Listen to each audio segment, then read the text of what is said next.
Amanda Knox is sharing her thoughts on the Johnny Depp and Amber Heard trial. The activist, who was imprisoned in Italy and later exonerated in the 2007 murder of her roommate, wrote an op-ed for The Independent about the Pirates of the Caribbean actor and the Aquaman actress's ongoing court battle, titled, "I feel for Depp and Heard. I know what it's like to have the public decide you're guilty." Knox wrote in part of the initial aftermath of Heard's 2018 Washington Post op-ed and Depp losing his 2020 UK libel suit. He was pushed out of the Fantastic Beasts franchise and the Pirates of the Caribbean films, and while he wasn't suddenly destitute or imprisoned, he was shamed and vilified on a global scale by a public that had very little information about what actually occurred. I felt for Johnny Depp in that moment.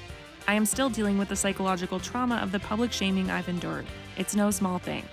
Knox also reflected on the, quote, special kind of rancor that is directed at women, writing in part, "The more credible evidence that has emerged in Heard's favor, the more violent the rhetoric against her has become."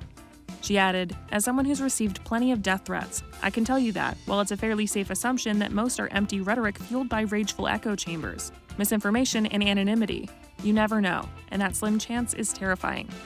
Knox went on, "Who wins in a trial like this? Not Depp, not Heard, not us. But can we condemn the spectacle and yet still sift the evidence to arrive at our conclusions about the guilt and innocence of these two human beings, whose trauma and pain and ugliness has been paraded before us? I'm not going to tell you my opinion on the Depp v. Heard trial. My opinion is just that, an opinion, and it doesn't matter, and frankly, neither does yours." She later wrote in part, "No one, not even the privileged and wealthy, should have to face such unforgiving and unaccountable judgment. That feeling, and it is not a good feeling, is the feeling of our collective gaze. It can't happen without us speculating, accusing, slandering, threatening, think-piecing, and objectifying these human beings for our own moral crusades." Depp is suing Heard over an op-ed she wrote for The Washington Post, in which she referred to herself as a, quote, public figure representing domestic abuse.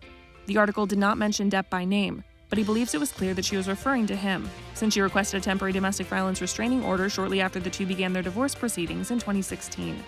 Depp has denied Heard's allegations of domestic abuse, calling them, quote, heinous and disturbing. The movie star told the court, "Never did I myself reach the point of striking Ms. Heard in any way, nor have I ever struck any woman in my life."